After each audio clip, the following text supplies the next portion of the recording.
Всем привет! Сегодня я продолжу рассказывать вам о своей давней поездке в Афганистан. В предыдущем ролике я говорил о чудовищных масштабах производства героина и наркопотребления в этой стране.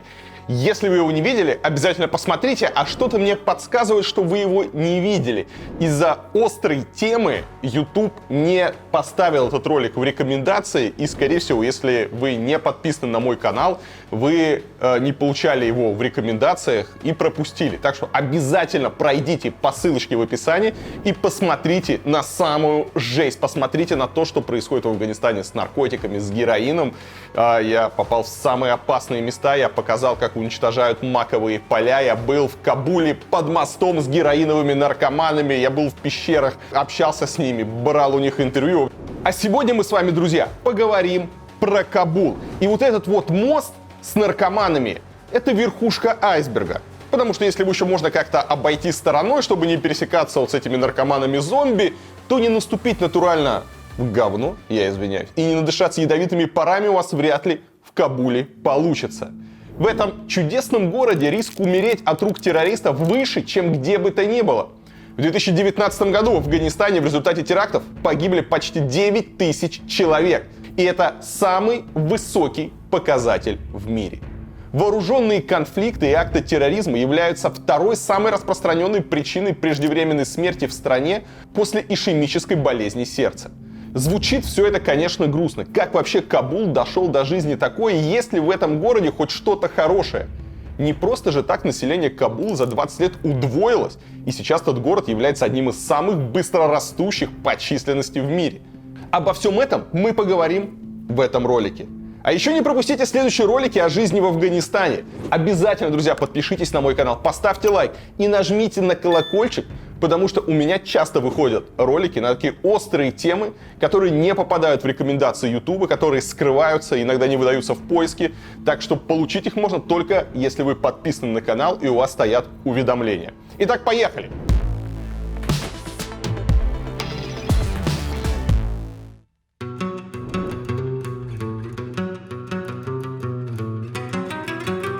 Кабул – одна из самых высокогорных столиц мира. Она расположена на высоте 1850 метров над уровнем моря. Еще это один из древнейших городов Центральной Азии. Данные о времени основания населенного пункта расходятся. Одни указывают на упоминание поселения в текстах второго тысячелетия до нашей эры, другие же ссылаются на летописи второго века уже нашей эры. Несколько столетий Кабул и территория нынешнего Афганистана находились под властью империи Великих Монголов. В 18 веке была образована могущественная Дуранийская империя, и Кабул стал ее центром. Независимой она просуществовала недолго. В 19 веке в страну пришли англичане, и Кабул уже оказался под протекторатом Британской империи. История сохранила много свидетельств жестокости и вандализма британцев, да они и сами не особенно это скрывали. Один из офицеров писал, что он со своей ротой взорвал базарные склады и поджег город в нескольких местах сразу. Когда на следующий день в Кабул вошли другие отряды английских войск, они завершили начатое, разрушили и сожгли почти весь город. В цитадели Бала-Гисар англичане соорудили виселицу в форме круга, которую называли каруселью смерти. На ней одновременно казнили по несколько десятков человек. Независимость Афганистан получил только в 1919 году. Страна долгое время оставалась буферным государством между сферами влияния Советского Союза и западного мира. Афганистан стал первой некоммунистической страной и к тому же монархией, которая получала экономическую помощь от СССР. Поддержкой афганской экономики Советский Союз занимался в 50-е и 70-е годы. В 1973 году в Афганистане король был свергнут. Страна стала республикой. Обстановка накалялась. Между различными общественно-политическими силами страны шло противостояние. В конце 70-х к власти в Афганистане пришла Народно-демократическая партия, которая придерживалась идеологии коммунизма. Но оппозиция была сильна, и правительство страны обратилось к СССР с просьбой вмешаться. И Советский Союз согласился, чтобы спасти дружественный режим от падения. И остался там на целые десятилетия, до 1989 года. В этом контексте про афганскую войну, я думаю, вы все слышали, но сегодня это не тема моего ролика. Идем дальше. В 1996 году к власти пришло радикальное движение «Талибан». Его отряды взяли Кабул и провозгласили создание исламского государства Афганистан. В стране были установлены законы шариата. Например, женщинам было запрещено свободно передвигаться без сопровождения мужчин. Было запрещено получать им образование и даже громко разговаривать. Перечислять можно долго. Нарушение запретов каралось публичным наказанием совершенно дикими способами. Например, побиванием камнями или отрезанием пальцев. Реакция мировых демократий ограничивалась осуждением. Но до тех пор, пока талибы не стали укрывать у себя Усаму бен Ладена, лидера террористической группировки Аль-Каида и организатора терактов 11 сентября. Фактически, сразу же после этой трагедии американские войска вторглись в Афганистан и находятся там по сей день. Правда, уже в усеченном составе. Полностью покинуть страну они должны до сентября этого года. Эксперты опасаются, что талибы могут снова вернуть себе контроль над государством.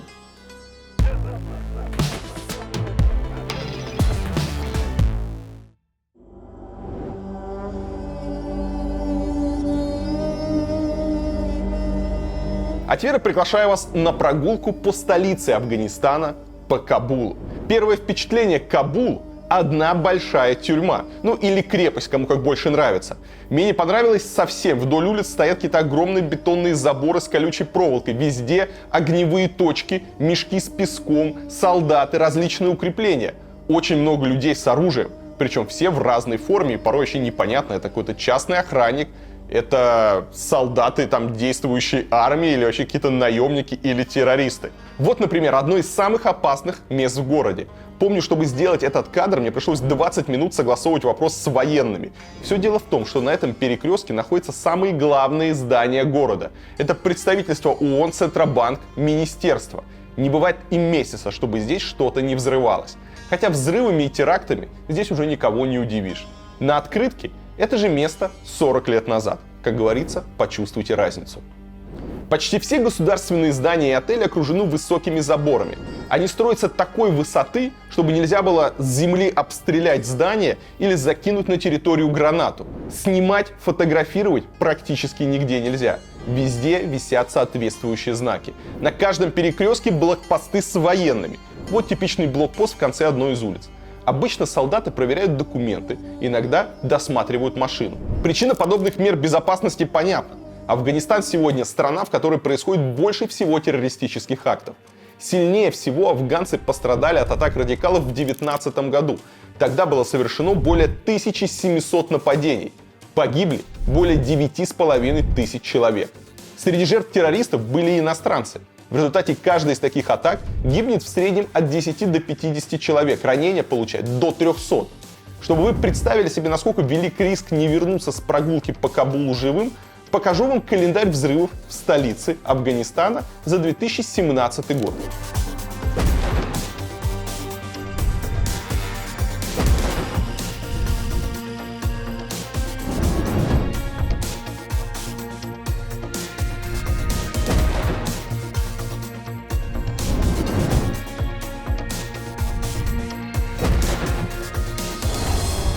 Как видите, теракты тут случаются фактически ежемесячно, иногда по несколько раз в месяц. Всего в Афганистане в том году в результате более 1000 террористических атак погибли свыше 4600 человек.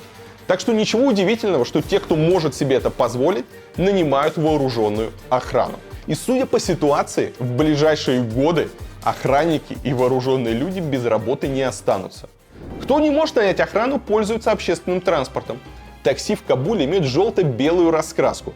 Поездка по городу обойдется в 3-5 долларов США. Как и во многих бедных странах, такси здесь работает по принципу маршрутки, плотно набивая салон пассажирами. Можно, кстати, ехать даже в багажнике, там места из-за отсутствия комфорта будут немножечко дешевле. Также есть маршрутки-микроавтобусы. Примечательно, что для посадки пассажиров они останавливаются прямо посреди дороги. В 80-е годы прошлого века в Кабуле ходил троллейбус. На тот момент это был самый дешевый вид транспорта в городе. Что интересно, в Кабуле никогда не проводили капитальный ремонт троллейбусов. Машины, которые вырабатывали свой ресурс, попросту разбирали на запчасти. Уже в 1988 году система была в малопригодном для эксплуатации состоянии. На многих перекрестках контактная сеть была чуть ли не порвана. Такие участки троллейбусы проезжали на аккумуляторах с опущенными токоприемниками. а большая часть троллейбусов была сильно изношена. Через 4 года троллейбусная эра в Кабуле закончилась. А кто-то передвигается по городу на велосипеде. Ну, чем вам не Амстердам? Вот же даже есть живописные каналы. А иногда смотришь, ну, вылитая Москва. Кабул тоже делит на две части одноименная река.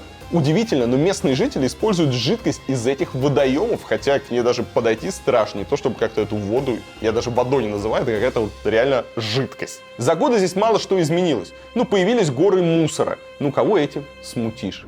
С мусором в Кабуле действительно огромная проблема. Город очень грязный. Посмотрите на главную речку. Местные жители скидывают туда мусор. Вода по консистенции и цвету напоминает отработанное машинное масло. Такая вот черная, густая, правда зловонная, в отличие от машинного масла, жидкость. Продукты питания, бытовые отходы, извините меня, дерьмо, все сливают в реку. Раньше на набережных продавали продукты, а вода была чистой. Сегодня набережной нет, одна большая свалка. Слой мусора около 50 сантиметров. Обратите внимание, на старых фотографиях идеальная чистота. Сегодня это место выглядит вот так. И в этих горах мусора бедняки умудряются находить себе еду. Еще на набережной постоянно присаживаются люди. Я сначала подумал, что они, я не знаю, может быть, молятся или какие-то обряды совершают или что-то такое. Оказывается, нет. Они так, извините меня, справляют нужду. В самом центре города сотни людей каждый день присаживаются на набережной, чтобы справить нужду. Рядом стоят пустые мусорные контейнеры, но, как видно, ими особо не пользуются. А прямо под мостом излюбленное место сбора местных торчков. В Кабуле очень много наркоманов. Употребляют в основном героин, но в последние годы популярность набирает метамфетамин.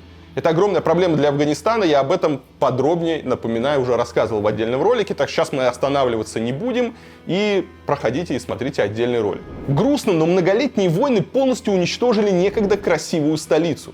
Сейчас здесь ничего нет, кроме 10-метровых заборов, многочисленных блокпостов и мусора, который просто некому убирать. Да, в последние годы город немного начинают отстраивать и делают это очень медленно, без какой-либо общей концепции. За время моего путешествия я ни разу не увидел здесь строительного крана или какой-нибудь вообще тяжелой строительной техники. Все делают вручную, как делали много веков назад. Старого города как такового в Кабуле нет, только лабиринты многочисленных трущоб. Впрочем, здесь приятно прогуляться вечерком, можно даже встретить остатки древних зданий. Правда, местные жители рекомендуют не прохаживаться долго в одном месте. По-прежнему нередки случаи, когда боевики похищают иностранцев, чтобы взять их в заложники и потом потребовать выкуп. Посмотрите на разрушенное войной здание. Его не восстанавливают. А это Олимпийский стадион. Здесь талибы публично отрезали руки ворам и проводили казни. В 90-е здесь были убиты сотни человек. В 2011 году он был открыт после реконструкции, но многие афганцы до сих пор не осмеливаются посещать этот стадион. Они полагают, что души жертв все еще бродят по футбольному полю. Я заглянул в жилой район. В остатках старых домов живут добрые гостеприимные люди. Посмотрите на местных школьников. А еще в городе есть целые кварталы, построенные русскими. К сожалению, я не успел до них добраться. Называется район Макраян-Кона.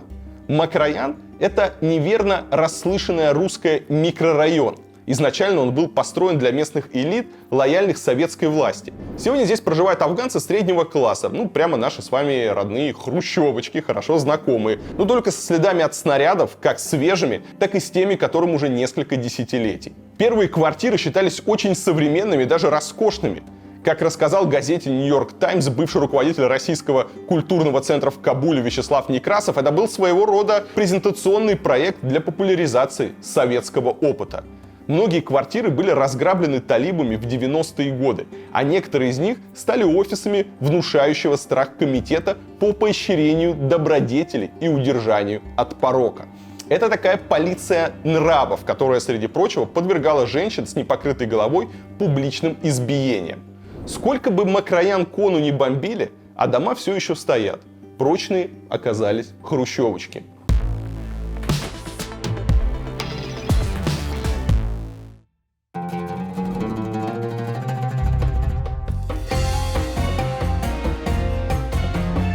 Нельзя побывать в восточном городе и не зайти на местный рынок.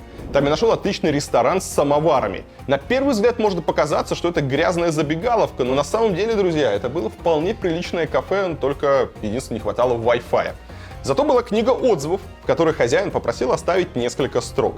Птичий рынок очень колоритный. Здесь можно смело провести несколько часов. Смотрите, какие здесь попадаются интересные и красивые люди. Продают в основном попугаев и голубей. Куриц разделывают прямо при клиенте.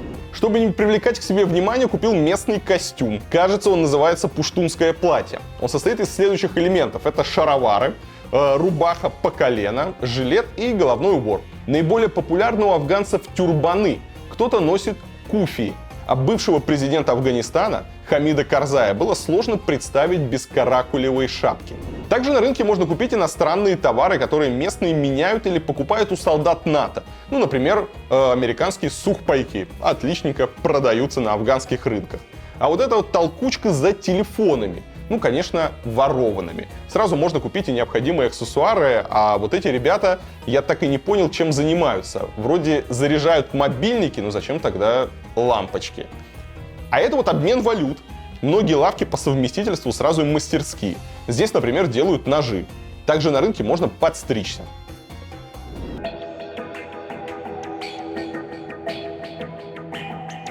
Посмотрите на типичный городской пейзаж. Очень пыльно. Многие носят медицинские повязки. Кто-то заворачивается в шарф, чтобы не дышать пылью. Качество воздуха в Кабуле действительно очень серьезная проблема. В исследовательской группе State of Global Air подсчитали, что за 2017 год от болезней, вызванных загрязненным воздухом, умерло 26 тысяч человек. Плохая экология убила почти в 8 раз больше людей, чем война. В том же году от вооруженного конфликта в стране погибли 3400 мирных граждан. В отличие от китайских мегаполисов, загрязнение воздуха в Кабуле носит серьезный характер и увеличивается зимой. В холодное время года местные жители используют плохое топливо для обогрева помещений. На качество воздуха в Кабуле негативно влияет и расположение города. Он, как это часто бывает, со всех сторон окружен горами. Воздух циркулирует слабо, и получается такой своеобразный парник. Оценивают загрязнение, как правило, через изменение содержания в воздухе частиц PM2,5. Это такая очень мелкая пыль, крайне опасная для нашего здоровья. Так вот, по нормам Всемирной организации здравоохранения, средний уровень вот этих вот PM2,5 не должен превышать значение в 10 микрограмм. В Кабуле же этот показатель равен 46. Ну, в Москве для сравнения 10,5. Афганские власти заявляют, что в курсе ситуации, но какого-то ощутимого прогресса пока, к сожалению, не наблюдается.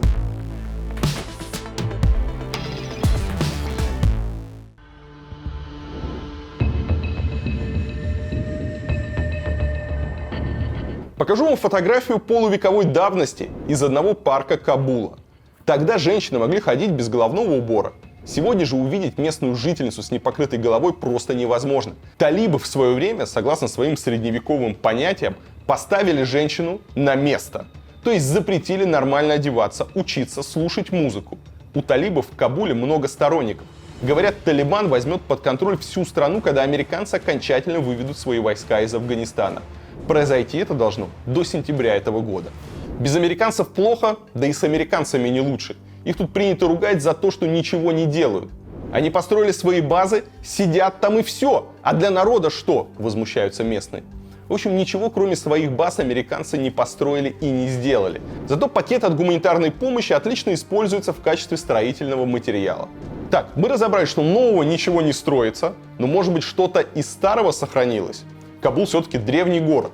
Не хотелось бы вас разочаровывать, но, увы, из красивого здесь только мечети. Самая большая — Пули-Хишты, с узнаваемым голубым куполом и единственным высоким минаретом. Она была построена в конце 18 века, а в 1960-х годах значительно обновлена. Местные рассказывают, что имамом этой мечети долгие годы был англичанин, принявший ислам.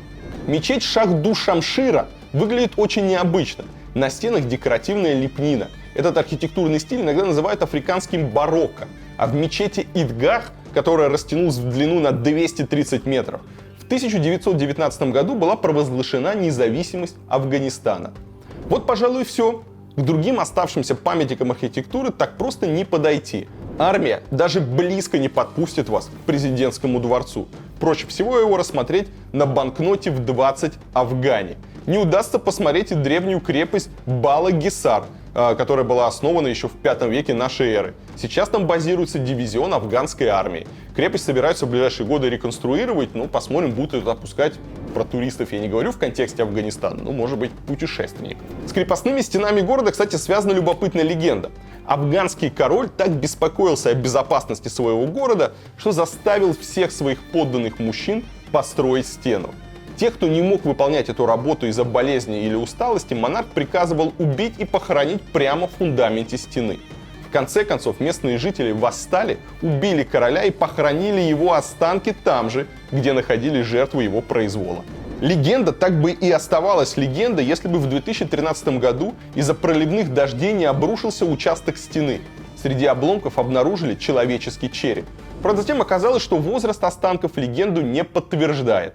Так наука разрушила красивую историю. В Кабуле есть еще национальный музей. К сожалению, в результате военных действий он был серьезно поврежден, а значительная часть его коллекции была разграблена и продана талибами с целью личного обогащения. Часть экспонатов удалось вернуть благодаря усилиям швейцарского фонда. Он собирал артефакты, которые попали в частные коллекции. Новая жизнь началась и у спроектированного французами дворца Дар-уль-Аман. Несколько десятилетий он пребывал в руинах. В 2016 году наконец началась его реконструкция. В 2020 году дворец восстановили и вскоре после этого стали использовать как центр временного размещения больных коронавирусом. В общем, массового туризма в Афганистане как не было, так нет, ну и вряд ли в ближайшее время он появится. Сколько путешественников раньше приезжали в эту страну, сказать трудно, так как афганские власти не передают международным организациям подобную статистику. Но они, очевидно, были, судя по новостям о нападении боевиков на группы иностранных туристов. Экстремальные путешественники зачастую предпочитали останавливаться не в отелях-крепостях, а в гостях у местных жителей через популярный сервис Couchsurfing. Впоследствии оказалось, что многие афганские хосты, хозяева квартир и домов, являются членами Талибана. В разговоре с газетой New York Times канадский путешественник Джошуа Адамс рассказал о неожиданном знакомстве так. Дядя моего хоста сказал, что они воюют на стороне талибов, а я засмеялся, потому что решил, что это шутка. Адамса, кстати, потом задержали афганские власти, его выследили по фотографиям из Инстаграма, на котором он с талибами пил чай. Так что, друзья, как предупреждает российское Министерство иностранных дел, тем, кто отправляется сюда, следует помнить, что они подвергают себя значительному риску. Афганистан и его столица Кабул неоднократно признавались худшим местом, где можно родиться, самым небезопасным местом для женщин и так далее. Если не умрешь в результате теракта, то убьет ужасное качество воздуха. В стране до сих пор заболевают полиомиелитом, тифом и холерой. Кабул — древний город, но памятников архитектуры вот здесь вы не найдете, только километры колючей проволоки и высоченных заборов. Здесь принято во всем винить американцев и параллельно гадить на набережной реки в центре столицы. Кабул — город, в котором действительно очень сложно найти хоть что-то хорошее. У афганской столицы есть шанс на то, чтобы стать комфортным для жизни городом, но начать действовать должны сами местные жители. Надеюсь, вам было интересно, друзья. Подпишитесь на канал, поставьте лайк, не забудьте нажать на колокольчик. По Афганистану у меня еще выйдет серия роликов. Я сейчас разбираю свои старые архивы. Да, к сожалению, тогда я не снимал на видео, у меня нету видеофайлов. Но если вам интересна такая вот подача материала, если вам интересны мои рассказы из старых путешествий, обязательно об этом напишите, чтобы я знал, продолжать такое делать или никому не интересно, тогда не буду тратить время. Спасибо, что смотрели. Скоро увидимся в следующем видео.